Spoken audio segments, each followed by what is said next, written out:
शांति, ओम शांति, ओम शांति।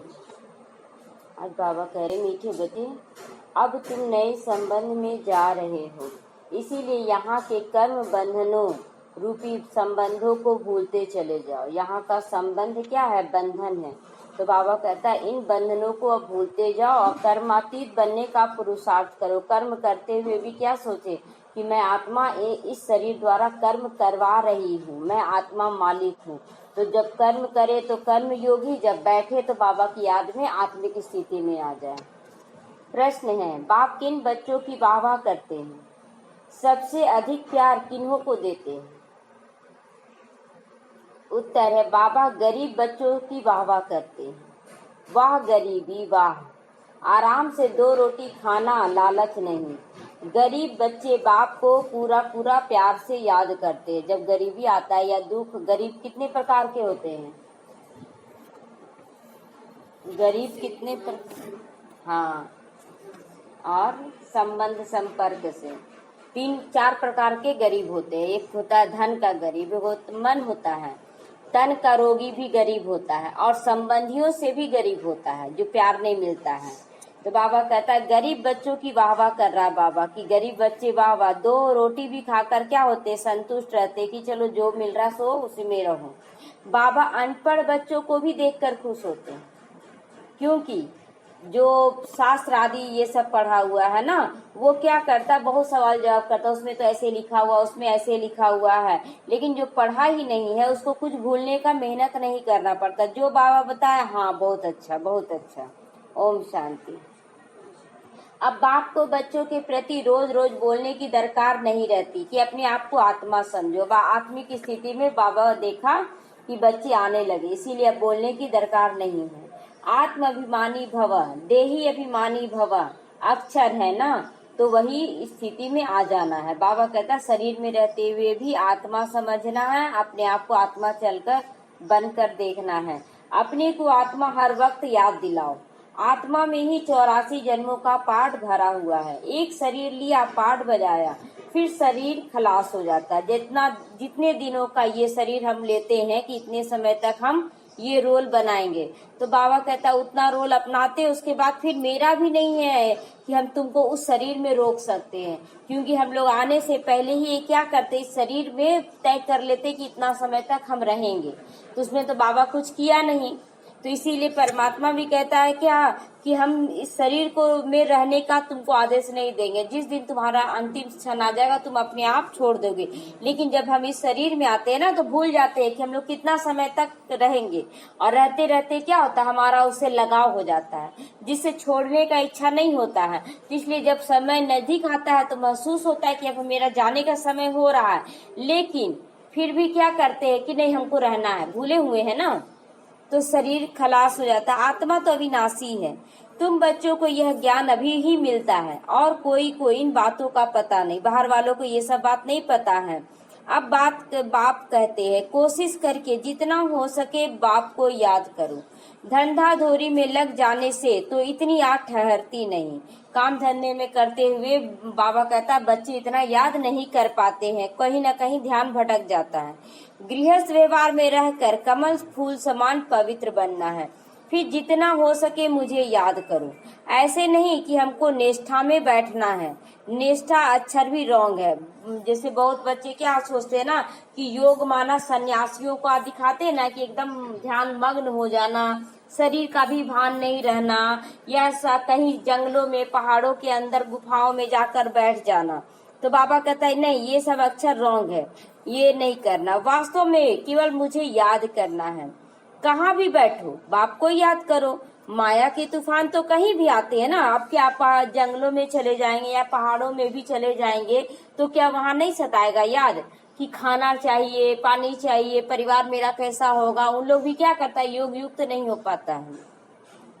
तो बाबा कहता माया तो तुमको कहीं नहीं छोड़ेगी, तूफान तो आएगा ही मन में। कोई को क्या याद आएगा, कोई को क्या याद आएगा, कोई को क्या याद आएगा। सबके मन में कुछ न कुछ चलता रहेगा। इसीलिए बाबा कहता है चलते फिरते घर में रहते हुए प्रैक्टिस करो। तूफान तो आएंगे जरूर। बाबा कहता है 63 जन्म से हम माया के बने हैं ना, तो माया इतना आसानी से हम लोगों को जाने नहीं देती है, तो इसलिए माया क्या है, विघन डालती है। तो उस समय उनको मिटाना पड़ता है कि ना आए। उस समय क्या करना है, मन को, अगर किसी व्यक्ति को भी अगर बार बार लड़ाई करे, झगड़ा करे ना, तो वो सुधरेगा नहीं। उसी तरह मन को भी अगर ये हठ से क्या करेंगे कि शांत रहो शांत रहो, तो वो डिप्रेशन का शिकार होता है उसी के कारण। तो बाबा कहता है कि मन को भी प्यार से क्या करना, समझाना है, बोलना है जाओ जहाँ जाना है जाओ, उसके बाद जहाँ रुकेगा वहाँ बोलना क्या तुमको यहाँ तक मिला, क्या सुख मिला, शांति मिली। फिर मन को क्या करना, लाना है बाबा की याद में। फिर थोड़ा देर होगा बाबा की याद में रहते रहते फिर मन क्या भागने वाला बन गया ना, चंचल बन गया है, तो उसे फिर से लाना है। तो ये करते करते फिर माया क्या करेगी, जाना छोड़ देगी। तो यहाँ बैठे बैठे भी माया बहुत तंग करती है ना। यही तो युद्ध है हमारा कि मन को काबू करना। बुरे विचार और अच्छे विचारों के बीच युद्ध चलता है।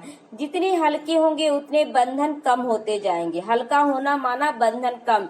अगर एक बैलून में अगर एक छोटा सा लकड़ी भी बांध देना तो उड़ेगा नहीं, और अगर गैस वाला बैलून है तो वो तुरंत उड़ जाएगा। तो हमें क्या करना है, एकदम हल्का बन जाना, उड़ने वाला बनना, कोई बंधन ना हमें बांध सके।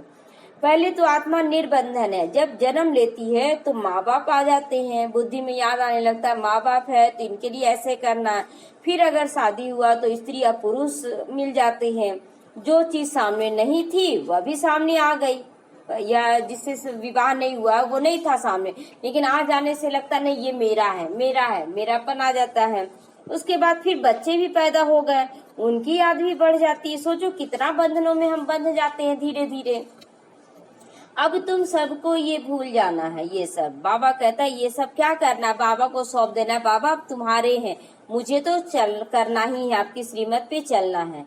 एक बाप को ही याद करना, इसीलिए ही बाप की महिमा है। तुम्हारा माता पिता आदि सब कुछ वही है, उनको ही याद करो। वह तुमको भविष्य के लिए सब कुछ नया देने वाले हैं, नए संबंध में ले आएंगे। संबंध तो वहाँ भी होगा ना, सतयुग में भी तो सब होगा। एक बेटा और एक बेटी होती है, तो बेटा बेटी का जब शादी होगा तो सारा रिश्ता तो बनेगा ही। तो बाबा कहता वहाँ सारा रिश्ता होगा। ऐसे नहीं कि कोई प्रलय हो जाएगा, तुम एक शरीर छोड़ फिर दूसरा लेते हो। जो बहुत अच्छे वह जरूर ऊंचे कुल में जन्म लेंगे। यहाँ पर किया हुआ पुरुषार्थ के कारण जो अच्छा काम कर रहे हैं वो ऊंचे कुल में जन्म लेंगे। तुम पढ़ते हो भविष्य 21 जन्मों के लिए। पढ़ाई पूरी हुई, प्रारब्ध शुरू हो जाएगी। जिस दिन पढ़ाई हमारा पूरा हो जाएगा उस दिन हम सतयुग में चले जाएंगे, वहाँ से फिर सुख शांति भी आने लगेंगे। स्कूल में पढ़कर ट्रांसफर होते हो ना, दूसरे क्लास में जाते हो, तुम भी यहाँ से ट्रांसफर होने वाले हो। कहाँ, शांति धाम, उसके बाद सुख धाम में। इस छीछी दुनिया से छूट जाओगे। इसका नाम ही है नर्क। सत्यु को कहा जाता है स्वर्ग। यहाँ मनुष्य कितने घोरे अंधियारे में सोचते हैं कि अब ठीक हो जाएगा, अब सुख आ जाएगा, अब सुख आ जाएगा, एक अंधश्रद्धा में जी रहे हैं। लेकिन परमात्मा ने क्या कहा कि अब विनाश की घड़ी शुरू हो चुकी है, अब ये रुकने वाली नहीं है। तो वो लोग क्या है, अंधियारे में है ना। धनवान जो है वह भी समझते हैं हमारे लिए तो स्वर्ग है। स्वर्ग होता ही नहीं यहाँ, वो तो नई दुनिया में होता है। यह पुरानी दुनिया तो विनाश को प्राप्त हो जाएगी। जो कर्मातीत अवस्था वाले होंगे वह कोई धर्मराजपुरी में सजा नहीं खाएंगे। बाबा कहता है कर्म करते हुए भी हमें ये महसूस हो कि मैं एक आत्मा हूँ और आत्मिक स्थिति में रहकर सबके साथ व्यवहार करे, कर्म करे, तो धर्मराजपुरी में जाने के बावजूद धर्मराज ही क्या करेगा, स्वागत करेगा और हमें क्या करेगा, प्यार से हमें ले जाएगा शांति धाम में। तो वहाँ सजा फिर नहीं भोगना पड़ेगा। स्वर्ग में तो सजा होगी नहीं, सारा सजा यहाँ भोग कर सब जाएंगे। वहाँ गर्भ भी महल के समान लगेगा, कोई दुख आदि की बात नहीं। यहाँ तो गर्भ जेल है, कितनी दवाइयाँ खानी पड़ती हैं, कितना गर्भ से जन्म लेने के समय भी आज देखिए कि नॉर्मल ना होके ऑपरेशन होता है तो कितना तकलीफ होता है, बच्चे को भी तकलीफ, माँ को भी तकलीफ। तो सजाएं है ना। तुम कितनी बार स्वर्गवासी बनते हो, याद करो तो सारा चक्र याद रहेगा। एक ही बात लाखों रुपए की है। बाबा कहता है कि ये ज्ञान जो है एक एक बात क्या है, लाखों रुपए की, जो धारण कर लिया ना वो हमेशा सुख शांति में रहेगा। यह भूल जाने से ही, दे अभिमान आ जाने से ही माया नुकसान करती है। लेकिन इसी में मेहनत करनी है। मेहनत के बगैर कोई ऊंचा पद नहीं पा सकता है। बाबा को कहते बाबा हम तो अनपढ़ हैं, कुछ नहीं जानते हैं। बाबा खुश हो जाते हैं, क्योंकि यहाँ तो पढ़ा हुआ सब भूलना पड़ता है, इसलिए ना नहीं पढ़े हो तो बहुत अच्छा है।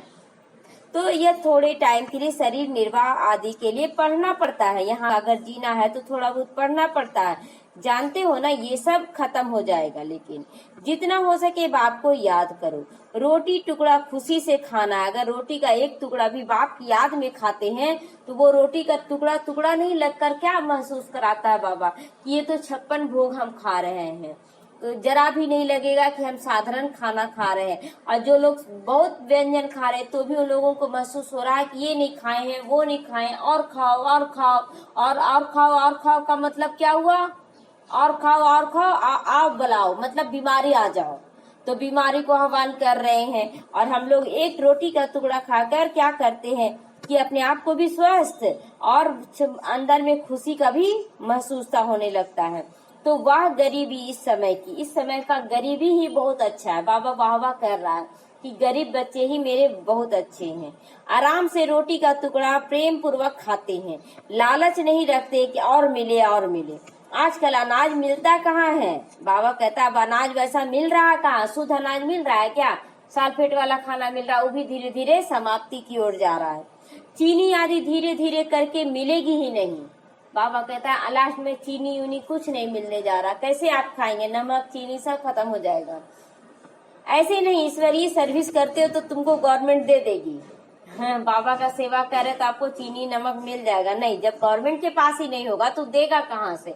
अब बाढ़ आ जाएगा, बाढ़ में चीनी नमक गल के खत्म हो जाएगा तो मिलेगा कहाँ से? इसीलिए आज देख रहे मधुबन के कितने भाई बहन बिना नमक और चीनी का खाना खा रहे हैं, उनको कितना अच्छा लगता है। तो इसीलिए यहाँ क्या करना, धीरे धीरे किनारा पकड़ने की कोशिश करें। पकड़े नहीं रहे कि हम नहीं खाएंगे तो क्या हो जाएगा। वह तो कुछ भी जानते नहीं, बाहर वाले क्या रहे हैं, कुछ नहीं समझ रहे हैं, इसलिए सब कुछ खा रहे हैं। जो होगा देखा जाएगा। अब जो होगा अचानक होगा तो कितना दुख महसूस होगा। हाँ, बच्चों को कहा जाता है गवर्नमेंट को भी समझाओ। हम सब मिलकर माँ बाप के पास जाते हैं, उन्हों को बच्चों के लिए टोली भेजनी होती है ना। अभी यहाँ तो साफ कह देते हैं नहीं है चीनी, लाचारी थोड़ी दे देते हैं। जैसे फकीर लोगों को साहूकार होगा तो मुट्ठी भर के दे देगा, गरीब होगा तो थोड़ा बहुत दे देगा। चीनी आदि आ सकती है, परंतु बच्चों का योग कम हो जाता है। याद में न रहने के कारण, देह अभिमान में आने के कारण कोई काम हो नहीं सकता। बाबा कहता है ये सब काम जो अनाज भी मंगाने का काम कैसे करना है? योग द्वारा करना है। कि बाबा ये जरूरत है, बाबा आप बताओ क्या करे? तो बाबा कहता है कि फिर सरकार को भी उस समय स्टार्टिंग में नहीं मिलता था ना खाना, कुछ भी चीनी नमक कुछ भी नहीं मिलता था। तो बाबा कहता था कि मांगने से नहीं मिलेगा, उसको जाओ तुम ज्ञान दो सरकार को भी और समझाओ कि देखो ये कितना बड़ा कार्य चल रहा है। उसके बाद उनको बोलो, तब फिर चीनी आ सकता है, नमक आ सकता है, लेकिन देह अभिमान में रहकर नहीं। यह काम पढ़ाई से इतना नहीं होगा जितना योग द्वारा होगा। बाबा कहता है योग से ही टचिंग होगा हर आत्मा को। वह बहुत कम है, लेकिन योग है अभी बहुत कम। माया याद ही उड़ा देती है, रुस्तम की ओर और अच्छी रीति से पकड़ती है। जो बच्चे थोड़ा सा आगे बढ़ना चाहते हैं ना, तो उसी को क्या करती, माया ज्यादा पछाड़ती है। जो बच्चे डेली मुरली सुन रहे हैं बस हो गया, तो उसको माया तंग थोड़ी करती है, नहीं तंग करती है। अच्छी फर्स्ट क्लास बच्चों पर भी ग्रहचारी बैठ जाती है। ग्रहचारी बैठने का मुख्य कारण है योग की कमी। बाबा अच्छे बच्चे जो 15-20 साल से भी चल रहे हैं ना, वो आज फोन करके बोलते हैं ना कि बाबा का बच्चा ही ज्यादा परेशान रहता है, क्योंकि योग नहीं है। इसीलिए बाबा बार बार योग पर आज अटेंशन दे रहा कि नहीं, परेशान नहीं होते हैं बाबा के बच्चे, लेकिन आपका योग सही नहीं है तो परेशान हो। आज अपनी स्थिति आप देखिए कि लोग बोल कर भी निकलता तो स्थिति गड़बड़ होता है, नहीं होता। कि कोई भी बोल रहा है तो और दया आता है कि कितना कष्ट में जो इतना चिल्ला चिल्ला कर बोल रहा है, इतना बोल रहा है। हम लोगों को तो ज्यादा बोलने का भी इच्छा नहीं करता है। बाबा का ज्ञान देने समय ठीक लगता है कि हाँ इतना बोल रहा है, लेकिन फालतू बात करने का मन ही नहीं करता, मुंह खुलता ही नहीं है कि कुछ बोलने जाए। तो ग्रहचारी बैठने का मुख्य कारण क्या हुआ? योग की कमी। तो योग को बढ़ाते जाना। ग्रहचारी के कारण ही नाम रूप में फंस जाते। नाम रूप में फंसना माना कि वो ऐसे कर रहा, उसका नाम लेके ही बोलते ना कि वो ऐसे कर रहा मेरे साथ, वो ऐसे कर रहा, तो नाम रूप में फंस जाते हैं। लेकिन ये सोचो कि मंजिल बहुत बड़ी है, बहुत बड़ी मंजिल में बाबा पहुंचाने जा रहा है। अगर सच्ची मंजिल पानी है तो याद में रहकर अपने आप में शक्ति भरो। बाप कहते हैं ध्यान से भी अच्छा ज्ञान है, ध्यान भी अच्छा नहीं है। लोग बोलते हैं ना ध्यान में चले जाएं, संदेशी बन जाते, हम भी संदेश लाते हैं। तो बाबा कहता है नहीं, ज्ञान से अच्छा यह है।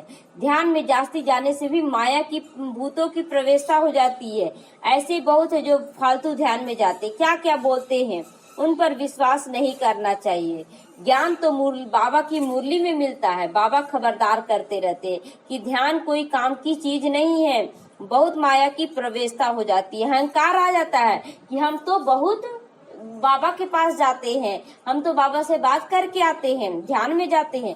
तो ज्ञान तो सबको मिलता रहता है ना, ज्ञान देने वाला शिव बाबा है। मम्मा को ही देख लो, मम्मा को कभी ज्ञान से ही सब कुछ मिला ना। नंबर 1 चली गई ना, उनको साक्षात्कार हुआ ना, वो संदेशी बनी मम्मा, लेकिन नंबर 1 चली गई। तो ये कभी भी आस नहीं रखना है कि हम साक्षात्कार करें, हम बहुत अच्छा से मुरली ये मंथन करें, साक्षात्कार हो, संदेशी बन जाए, ये नहीं करना। बस ज्ञान का मंथन करना है। उनको भी कहेंगे मन मना भाव। बाबा कहता है कि ज्ञान में भी क्या करना, मन मना भाव होकर रहना, यानी कि हर एक पॉइंट को चुनना कि मेरे लिए कौन सा पॉइंट आया, आज बाबा मेरे लिए क्या बोला। इतना सारा मुरली सबको याद नहीं आता है। माता जी आप वहाँ चले जाइए, आज मुरली में आया है कि सोने वाले या आंख बंद करने वाले, वहाँ फिर भी मतलब वहाँ पर बैठ जाइए। हाँ, आज देखिए मुरली में ही बताया जाएगा क्या बोला जाता है। बाप को याद करो, दैवी गुण धारण करो, अपने को देखना। जब मम्मा का बहुत ज्यादा तबीयत खराब था ना, तो भी मम्मा नहीं जा पाती थी अगर मुरली क्लास में, तो भी सोई रहती थी। कैंसर का बीमारी था तो सोते हुए तो मुरली उनको नहीं सुनना था। बाबा क्या बोला था कि नहीं, बाबा जब आता है ना तो उनको रिस्पेक्ट देना। तो क्या करती थी, पीछे एक तकिया लगा देती थी और ऐसे कर लेती थी और उसके बाद मुरली सुनती थी। लेकिन आज नहीं, बाबा आया है मेरे पास। तो दैवी गुण धारण करते हैं कि नहीं, अपने आप को देखना है। यहाँ ही दैवी गुण धारण करना। अगर शुरू से आप लोगों का अच्छा योग रहता ना और ज्ञान समझ में आता ना, तो आज ये स्थिति नहीं आता। आज कितना ऊपर आप लोग कितना साल हो चुका है आप लोग का, लेकिन वो स्थिति बना ही नहीं आज बच्चों का। और देखिए आज लास्ट तो फास्ट निकलने का समय आ रहा है। तो कोई को देखो अभी फर्स्ट क्लास अवस्था है, खुशी से काम करते, घंटों के बाद भी क्रोध का भूत आया खत्म हो जाता। अगर बहुत अच्छा भी कर रहे हैं सेवा, लेकिन अगर कोई भी परिस्थिति आता है, थोड़ा सा भी गुस्सा आ गया तो आपका सारा योग मिट जाता है। तो ये देखिए स्थिति अभी तो बना नहीं है। फिर स्मृति आती, ये हमने बहुत बड़ा भूल कर दिया। फिर सुधर जाते हैं तो घड़ी घड़ी क्या आ जाता है, घड़ियाल आ जाता है, घड़ियाल आ जाता है। बाबा के पास बहुत है। अभी देखो बड़े मीठे बाबा कहेंगे ऐसे बच्चों पर कुर्बान जाऊं, ऐसे बच्चों पर कुर्बान जाऊं। किन बच्चों पर, जिसका टेंशन है कि बाबा हम गुस्सा हो जा रहे हैं, अब हमको नहीं करना है, इसको भी खत्म करो, तो बाबा उस पर बलिहार जाता। मेरे बच्चे तो आगे कदम बढ़ा रहे हैं ना, मेरी तरफ आ रहे हैं, चलो उसको फिर सहयोग देना है। घड़ियाल का मतलब जानवर आ जाता है ना, भूत मतलब माया प्रवेश कर गई ना। घड़ियाल का मतलब कि अगर दिन भर योग लगाए और 1 घंटा या 5-10 मिनट भी गुस्सा कर दिए तो कितने घंटों का योग खत्म कर देता है। तो वही बाबा कहता है कि अंदर में भूत की प्रवेशता, जानवर की प्रवेशता हो गई ना, तो घड़ियाल आ जाता है। घड़ियाल किसी जानवर का नाम है। हाँ, मगरमच्छ को कहते हैं। हाँ, तो मगरमच्छ आ जाता है। तो बाबा कहता है घंटे बाद कोई न कोई बात में बिगड़ पड़ते हैं, क्रोध आया, सारी कमाई खत्म हो जाती है। अभी अभी कमाई, अभी अभी घाटा हो जाता है, सारा मदार इसीलिए याद पर है। इसीलिए ना बाबा बोलता है कि ज्ञान लो, फिर योग पहले समझो कि योग होता क्या है। योग समझ जाएंगे ना तो ही तो अपनी बीमारी को दूर करेंगे, और उसके बाद धारणा अपने आप होने लगता है। लेकिन अब समय नहीं रहने के कारण बाबा क्या कहता है, चारों सब्जेक्ट को लेके चलो, साथ साथ लेके चलो, उड़ो। तो चारों सब्जेक्ट लेके चलेंगे तो उसमें भी प्राप्ति जल्दी जल्दी। बाबा क्या बोला है कि वरदान है तुम लोग का लास्ट ऑफ फास्ट होने का, इसलिए अपने आप पर ध्यान दो। ज्ञान तो बड़ा सहज है, सुनने में भी अच्छा लगता है, छोटा बच्चा भी समझ ले कि हाँ ज्ञान अच्छा है, परंतु मैं जो हूँ जैसा हूँ उसको सही रीति पहचानने के लिए योग जरूरी है।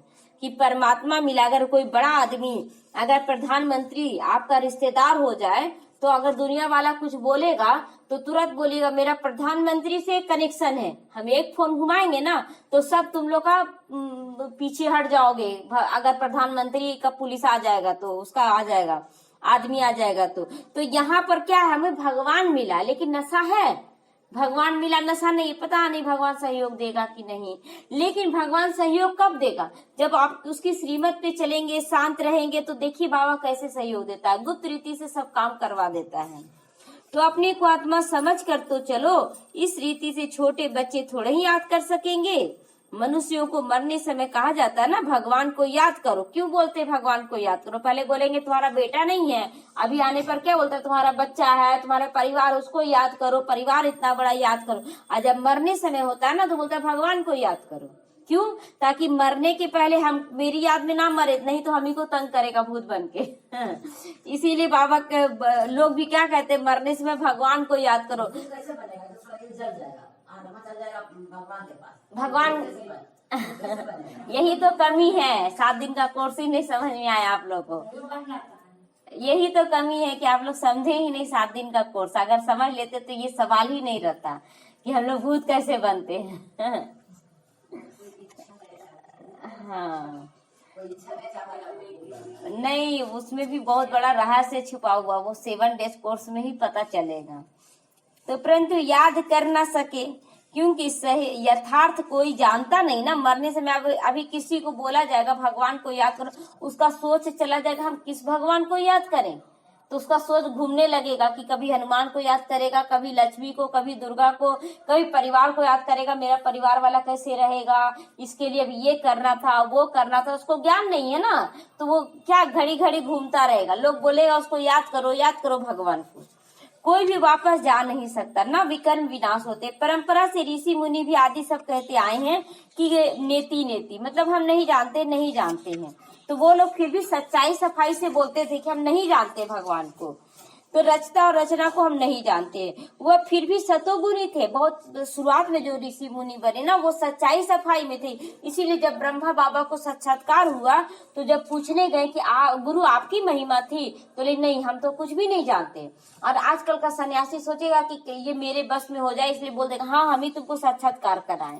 लेकिन उस समय का बोल दिया नहीं हम नहीं कुछ किए हैं, ये तुम्हारा कर्मों का फल है जो आपको साक्षात्कार हुआ है। तो आज के तमोगुनी बुद्धि फिर कैसे जान सकते हैं?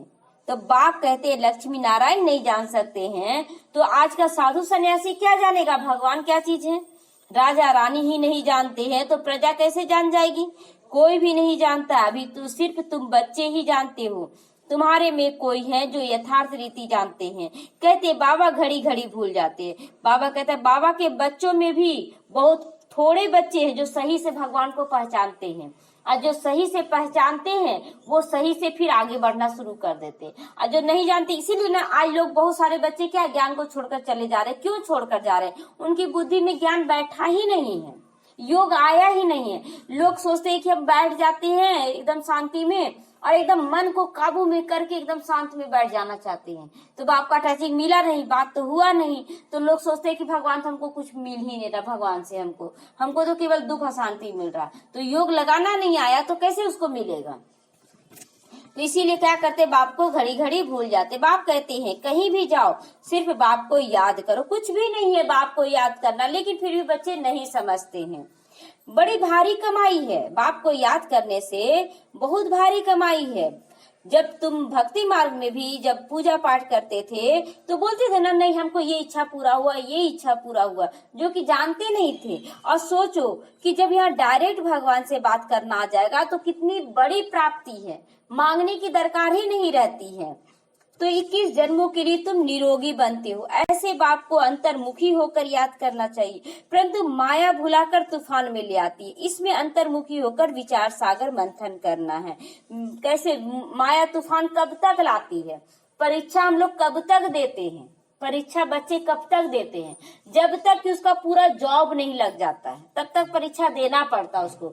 यहाँ 10 साल तो यहाँ का परीक्षा देते हैं कि मैट्रिक तक हुआ, उसके बाद 5 साल उधर परीक्षा देते हैं, उसके बाद भी परीक्षा पूरा नहीं होता है तो नौकरी के लिए परीक्षा देते हैं। तो कितना सारा परीक्षा देते। तो यहाँ भी क्या कर रहे हैं हम लोग? कलयुग जैसे घर से कहीं मंदिर जाते हैं तो मंदिर जब जाते हैं तो मंदिर जाने समय जिस रास्ते से गए, जिन जिन लोगों से मिले, जो कुछ दिए, फिर लौट कर उसी रास्ते से आते हैं ना। तो हम लोग सतयुग से कलयुग तक आए हैं, तो सतयुग से कलयुग तक आने में कितनों लोगों को सुख दिए, कितने लोगों को दुख दिए, मारे पीटे गाली दिए। अब उसी रास्ते से हमको वापस जाना है, तो जहां जहां जो लोग मिलेगा तो वापस देगा ना। किसी को जो सुख दिए वो सुख दे रहा है, जिसको गाली दी वो गाली दे रहा है। तो हम लोग अब रिटर्न जर्नी में जा रहे हैं। तो हम लोगों का क्या हो रहा है कि गालीबाज से ही सारा पूरा हो रहा है कर्म भोग, बीमारियों का जो आने का है ना वो समाप्त हो रहा है। और जो लोग ये ज्ञान को नहीं समझ रहे वो बीमारियों के द्वारा इसको चुकता करेंगे, लेकिन बीमारी ज्यादा हार्ड होता है, बीमारी ज्यादा हार्ड होता है, उससे आपको अंदर से ताकत नहीं मिलेगा। लेकिन अगर गाली बताया, बाबा का ज्ञान अगर अंदर में जा रहा तो गालीबाज का असर नहीं होता है, वो निकाल दीजिए। तो एक शब्द है, एक शब्द मात्र है, गाली कुछ भी नहीं है, एक शब्द मात्र है, लेकिन हम लोग उसको क्या करते, एकदम गहराई से सोच कर ये गाली दिया, ये बात बोला, उसको बढ़ा लेते हैं। तो इसीलिए बाबा कहते हैं विचार सागर मंथन करने की बात अभी है। सोचो क्या वो बोल कर गया, क्या बोला, उसको लगा वो गाली है बोलकर चला गया, आप बोलिए वो फूल बरसा के चला गया, मेरी बीमारियों को समाप्त करके चला गया। तो यह है पुरुषोत्तम बनने का संगम युग। पुरुषोत्तम यानी कि सभी आत्माओं में उत्तम बनने का समय है। यही वो समय है जिस समय हम सब ब्रह्मा द्वारा भाग्य ले रहे हैं। यह वंडर लगता है दुनिया वालों को, लेकिन तुम बच्चों ने देखा है एक ही घर में तुम रहते हो। हम है संगम युगी, हाफ पार्टनर है, और वह बच्चा है कलयुगी। हाँ, एक ही घर में रहते हैं ना, तो एक बन गया बाबा का बच्चा और बाकी सब है कलयुगी।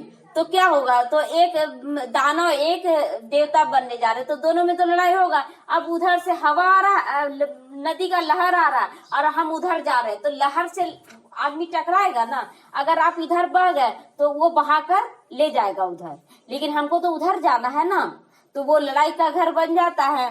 तो इसीलिए बाबा भी बोलता है हाफ पार्टनर और बच्चा क्या हो जाता है, कलयुगी हो जाता है। कितना फर्क है, बड़ी महीन बातें बाप समझा रहा है। घर में रहते हुए भी बुद्धि में है कि हम फूल बनने के लिए पुरुषार्थ कर रहे हैं। यह अनुभव की बातें, अब यह अनुभव की बातें हुआ ना कि लौकिक मायके में क्या हुआ था कि लौकिक माँ आ गई, माँ पापा आ गए, और ये जो परिवार वाले चाचा चाची जो बगल में थे सब लोग, उन लोग बहुत विरोध करते थे। और है छोटी, मतलब रिश्ते में छोटी है, लेकिन बार बार माँ, लौकिक माँ को बहुत ताना कस देती थी। आप तो ऐसे हैं, आप तो ऐसे हैं, माँ बाप ऐसे करेगा क्या, माँ बाप भेजा किस लिए है, बहुत तरह का बात बोलती थी। उसके बाद क्या उसको महसूस हुआ, बोलती है कि हमको भी जाने का मन कर रहा है। अब माँ तो लौकी माँ सोची कि इतना विरोध कर रही है तो इसको बोलेंगे तो बोलेगी कि हमको जबरदस्ती करी, माँ बोल नहीं रही है शर्म से।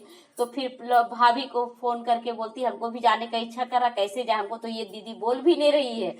तो फिर वो फोन करके जब सुनी आई भाभी बोलने के लिए, तब माँ फोन करके बोलती देखो तुम ही ना विरोध करती थी, इसलिए नहीं बोल रहे थे कि आओ तुम। सो चलने में, वो तो बाबा का घर है, चल के तो देखो क्या मिलता है। सो हमको समझाने नहीं आता है ना, इसलिए तुम कुछ भी बोलती थी तो हमको जो मन में आता था सो बोल देते थे। सो हमको नहीं आता समझाने, तुम चलो। तो अब गई है, असर हो रहा है सब चीज, तो समझ में आता है ना। तो प्रैक्टिकल में मेहनत अभी करनी है, जब जिसका आने का रहेगा आएगा। याद में मेहनत करनी है परमात्मा को। एक ही घर में हम एक हंस बन जाता है, दूसरा बगुला बन जाता है। फिर कोई बड़े फर्स्ट क्लास होते हैं, कभी विकार का ख्याल भी नहीं आता है, साथ में रहते भी पवित्र रहते, हिम्मत दिखाते हैं, तो उन्हों को कितना ऊंचा पद मिलेगा, परमात्मा गारंटी कर रहा है ना। तो ऐसे भी बच्चे हैं ना, कई तो देखो विकार के लिए कितना मारते झगड़ा करते हैं। अवस्था वह होनी चाहिए जो संकल्प में भी कभी अपवित्र ख्याल भी ना आए। बाप हर प्रकार की राय देते, तुम जानते हो श्री श्री की मत पे हम चल रहे हैं। क्या बनने के लिए, श्री लक्ष्मी श्री नारायण बनने के लिए। श्री माना श्रेष्ठ, सतयुग में नंबर 1 श्रेष्ठ बनना है। बाबा कहता है नंबर 1 श्रेष्ठ श्री लक्ष्मी श्री नारायण। त्रेता में 2 डिग्री कम हो जाती है। यह ज्ञान अभी तुम बच्चों को मिलता है। इस ईश्वरीय सभा का कायदा है, जिन्हें ज्ञान रत्नों की कदर है कभी उबासी आदि नहीं लेना है। बाबा कहता है जिसको ज्ञान का कदर है ना, वो कभी उपासी नहीं लेना। यहाँ आकर उन्हें आगे आगे बैठना चाहिए, उन्हें आगे आगे बैठना चाहिए। कोई कोई बच्चे बाप के सामने बैठकर भी झुटका खाते हैं, उबासी देते हैं, उनको फिर पिछाड़ी में जाकर बैठा देना चाहिए। यह ईश्वरीय सभा है बच्चों की। तो परंतु कई ब्राह्मणियां ऐसे ऐसे भी को ले आती हैं, यूं ही बाप से धन मिलता है, एक एक वर्ष लाखों रुपए का। यहाँ क्या है, एक एक बाबा का ज्ञान लाखों रुपया का क्यों बोलता है? क्योंकि हम लोग जैसे जैसे ज्ञान में आगे बढ़ते हैं ना, तो हमारी स्थिति मजबूत होती जाती है। तो जो बीमारियों में हम लोग खर्च करना शुरू करते हैं ना, खत्म होता जाता है। तो बच रहा ना धन, धन भी बचा, शरीर का रोग भी बचा, मन का स्थिति भी ऊपर, सब कुछ मिल गया। उसके बाद धीरे धीरे क्या करते हैं, परिवार को फिर देना शुरू कर देते हैं। तुम जानते हो ज्ञान मिलता है ये संगम पर, बाकी कभी नहीं ज्ञान मिलेगा। इसीलिए गायन है, पूरा युग केवल गाते व विद्या दर्विनम तमेव विद्या दर्विनम। लेकिन विद्या कौन सा विद्या दिया, कब दिया, कौन दिया, जानते नहीं, गा रहे हैं केवल। तो पूछेंगे अगर किसी से कि विद्या कौन देता है, तो भगवान ही विद्या दे ना, वो स्थूल विद्या को समझ लेते हैं। लेकिन स्थूल विद्या तो सब टीचर दे रहा है, कोई खास ज्ञान दिया होगा ना बाबा। तुम कहते हो बाबा हम फिर से आए हैं बेहद का वर्षा लेने के लिए। मीठे मीठे बच्चों को बार बार समझाते हैं, यह गंदी दुनिया है, इसमें जितना तुम फंसोगे उतना तुम्हारे ऊपर बोझा चढ़ेगा। तुम्हारा है बेहद का बैराग्य, मन से बैराग्य लाना। बाप कहते हैं कि पुरानी चीज देखने की भी दरकार नहीं रखो, ये पुरानी चीज विनाश को प्राप्त होने वाली है। यहाँ पुरानी चीज का कितना मूल्य लगाते, बड़े बड़े मॉल में क्या करते, पुराना चीज की राजा महाराजा का समय का ये चीज है, बहुत दाम रखते हैं। वास्तव में कोई चीज का मूल्य होता ही नहीं, यहाँ का कोई चीज का मूल्य है, शरीर का तो मूल्य है ही नहीं। आज इतना खिला रहे थे पिला रहे थे तो भी बीमारी में थे, तो इसका भी मूल्य नहीं है। बाबा कहता कोई चीज का मूल्य नहीं है सिवाय एक बाप के। बाप के अलावा किसी का, भगवान क्या है कि भगवान के अलावा किसी का मूल्य है? भगवान के अलावा लोग जब हार जाता है ना, तो क्या करता है, भगवान को गाली देता है, चाहे तो अधिकार से बोलता है कि हमको ये करो, पूरा हमको ये करो। तो बाप कहते मैं ना आऊं तो तुम रजाई किससे लोगे? एक घर में एक माँ बाप का बात बच्चे नहीं मानते हैं, परिवार का सब सदस्य नहीं मानता है। अब सोचिए कि एक राजा का बात सारा मंत्री गण दरबारी प्रजा कैसे मान रहा है? आखिर क्या वो कर्म किया है जो एक राजा का बात सब कोई मान रहा है? तो अब बाबा के ज्ञान में समझ में आ रहा ना कि राजा कैसे बना।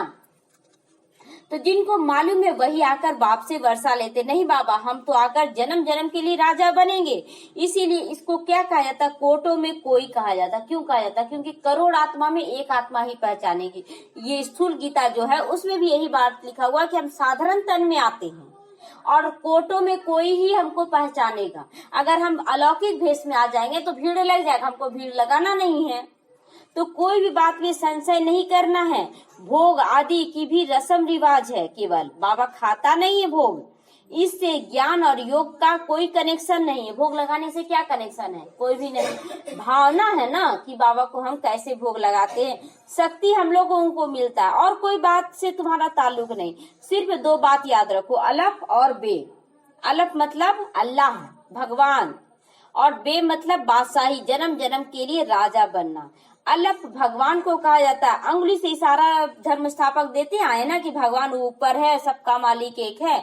आत्मा इशारा करती है ना। बाप कहते भक्ति मार्ग में तुम मुझे बहुत याद करते हो, तुम सब मेरे आशिक हो, यह भी जानते हो। बाबा कल्प कल्प आकर सभी मनुष्य मात्र को दुखों से छुड़ाकर शांति और सुख देते हैं।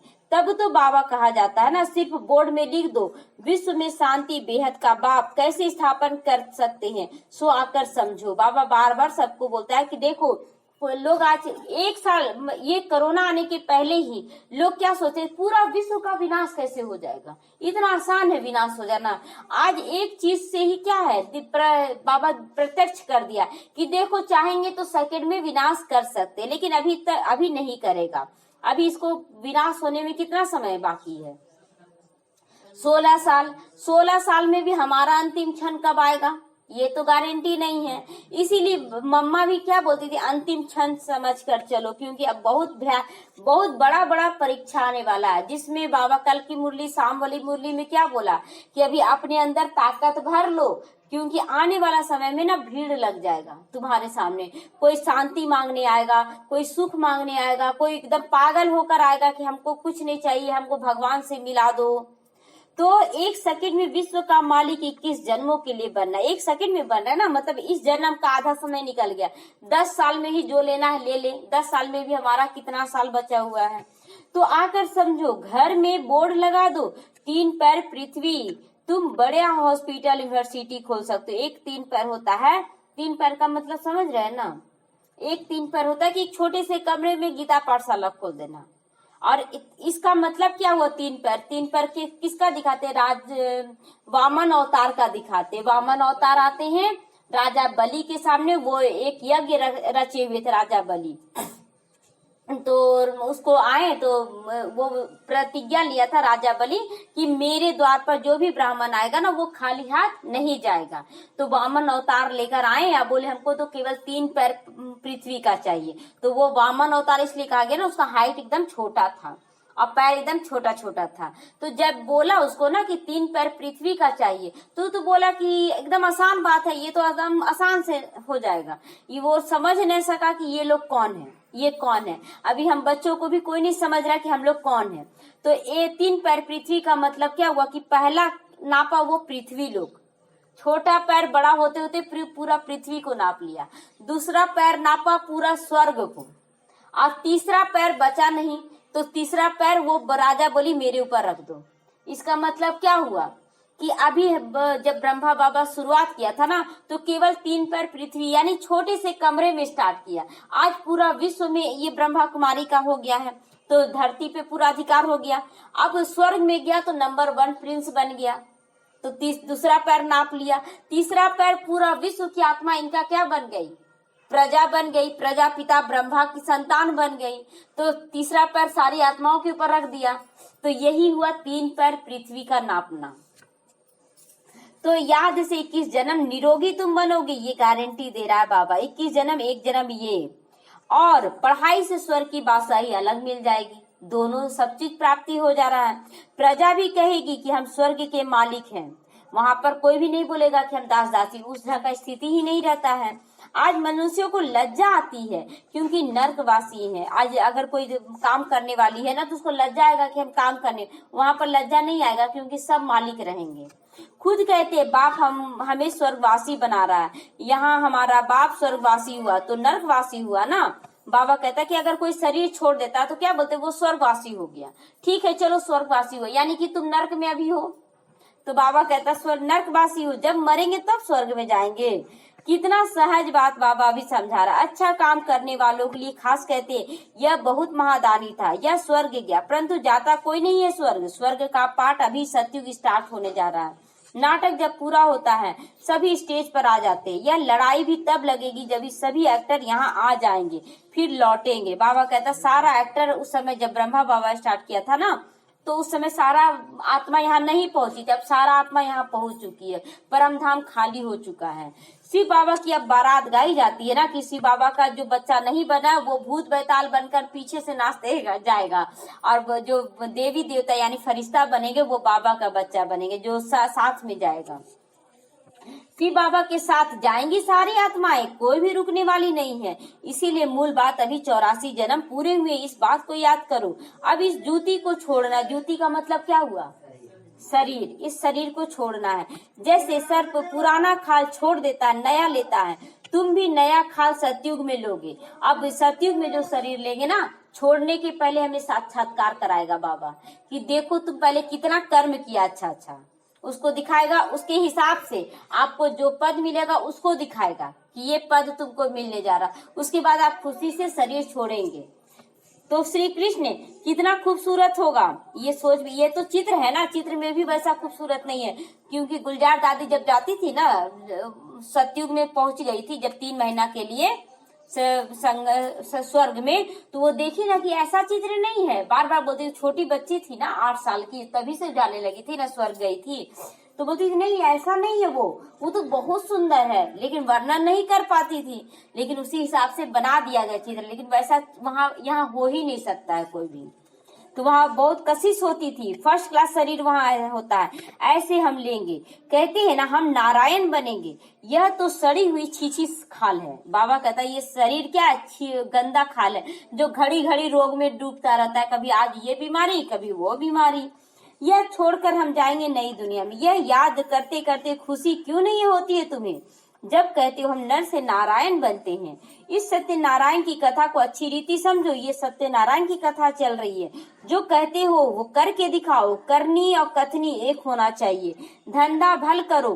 बाप कहते हाथों से काम करो, दिल से बाप को याद करो। सिखों में ये लिखा हुआ है ग्रंथ में, दिल यार दे हटकार दे, दिल यार दे। यानी कि बाप को क्या करना है, हाथों से काम करते हुए भी मन बुद्धि क्या होना चाहिए कि परमात्मा की याद में होनी चाहिए। जितना जितना धारणा करेंगे उतना तुम्हारे पास नॉलेज की वैल्यू होती जाएगी, उतना उतना आपको ज्ञान समझ में आएगा, उतना आगे बढ़ेंगे। नॉलेज की धारणा से तुम कितना धनवान बनते हो ना।